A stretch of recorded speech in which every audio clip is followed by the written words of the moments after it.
What's up, everyone? All right, so I'm gonna finish up the morning here with 3 trades, 2 winners, and about $257 of profit. All right, nothing to write home about, nothing to get super excited about, but consistency is good, green is good, and the winners were bigger than the losers, which is always a great day.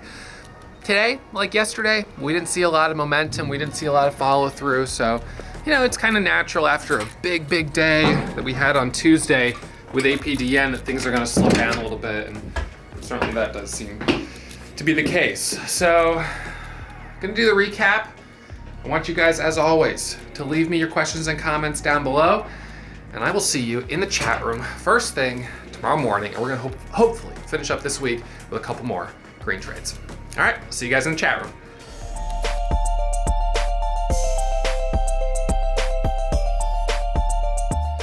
All right, everyone, so we're gonna break down the stocks that I traded today. Only 2 stocks, only 3 trades, and 2 winners and 1 loser. Finishing the day up $257, which is a little bit of, I suppose, a smaller green day, but profit is profit. And today, I really just wanted to be green because, of course, I was red yesterday, and it's always nice just to bounce back with a green day. So the first stock that I was watching was Ping, P-I-N-G, and this was straight off the gap scanner. Ping was gapping up 20% with a very low float. It's actually not that low. It's a 13 million share float, but still a pretty low float. It's an $18 stock. I was a little nervous about it initially. However, what was interesting was that there was a 26,000 share seller at $19.90. So when the bell rang, the stock squeezed up to $19.90, pulled back for a second, then it squeezed back up a second time, and as it squeezed up that second time, I jumped in, it broke $19.90, and it ripped up to a high of $19.90 up to $20.49. So a nice 60-cent breakout, which is awesome. It then did a 1-minute pullback right here, which I added 1,000 shares on. So I took this first trade with 1,000 shares, smaller share size, higher price stock. I made about, $200, selling at 25. And then it pulled back and I jumped back in right here with another 1,000 shares for the break over 50, sold that for another $150 profit or whatever it was. And now I'm up $430.81. So nice trade.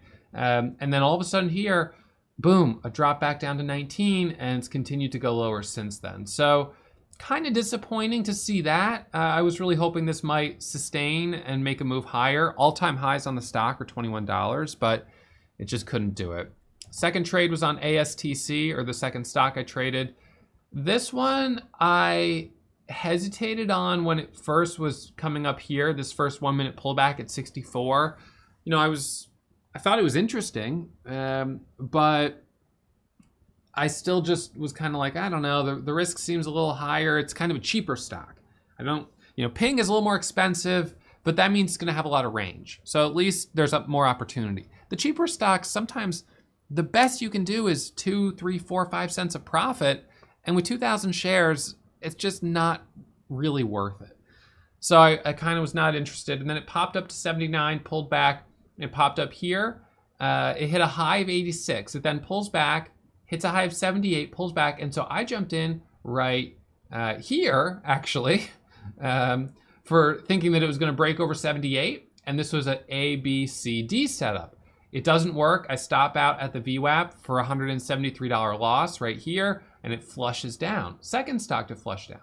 So, really don't like to see those kind of moves. But of course, that's, part of trading that sometimes we see that. And we certainly saw it yesterday on NSYS in the afternoon. All of a sudden, stock breaks down and look at that drop from $5.50 down to $4.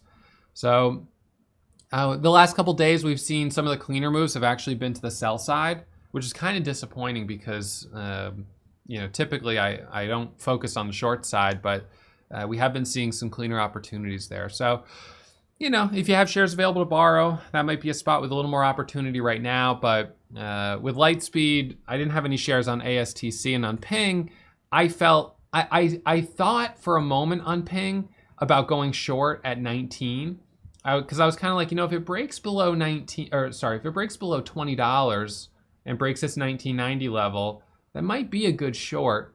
But then I thought, well, you know what? This thing could rip right back up to $21, $20.50, and shorting it right on a bounce of the VWAP, that's kind of a support level. So maybe I should just stick with what I'm really good at, especially since I'm only up $430 on the day. I don't have a big cushion to take kind of a higher risk trade. So a small green day, nothing to write home about, but consistency is what it's all about. Green on more stocks than I was red on. The winners were bigger than the losers. So, in terms of proof of concept, especially with a small account, these are the types of days that will help me grow that small account. Max share size today was 2,000 shares. My biggest position was 1,000 shares on Ping, which was $19,500. So that was a larger dollar amount. And then my biggest share size was 2,000 shares of ASTC at 378, which is only like a $7,000 position. So with a small account, I would be able to buy more shares, certainly, of ASTC. But in fact, Ping was the one that was a little cleaner to trade. So, that's, again, this is part of the deal with trading. It's kind of the up and the down, the tide goes in, tide goes out in terms of momentum. And on the one hand, each day we come into the market, we kind of want to come in with a clear slate and let whatever happens. And on the other hand, if the market has been kind of slow or choppy for the last couple of days or weeks or whatever it is, you want to use that information to help you manage risk appropriately. And I think right now is definitely a time to be a little more cautious. Certainly trading in the simulator is a great thing to be doing if you're a beginner trader. And in fact, if I had my $500 account set up this week, I don't know, I would have traded in it on Tuesday when we had that, big moving stock. I might not have traded in it yesterday or taken a quick trade on NSYS and then been done. And today I probably wouldn't have traded anything. I would have been so picky because I just simply have a sort of narrower band of what I can afford and what's worth trading. So anyways, that's about it for me. I hope you guys did well today. I saw most of you guys saying you were going to shut it down around 10:30 when things were slowing down. So that's smart. Don't let FOMO keep you staring at charts when there's really nothing moving.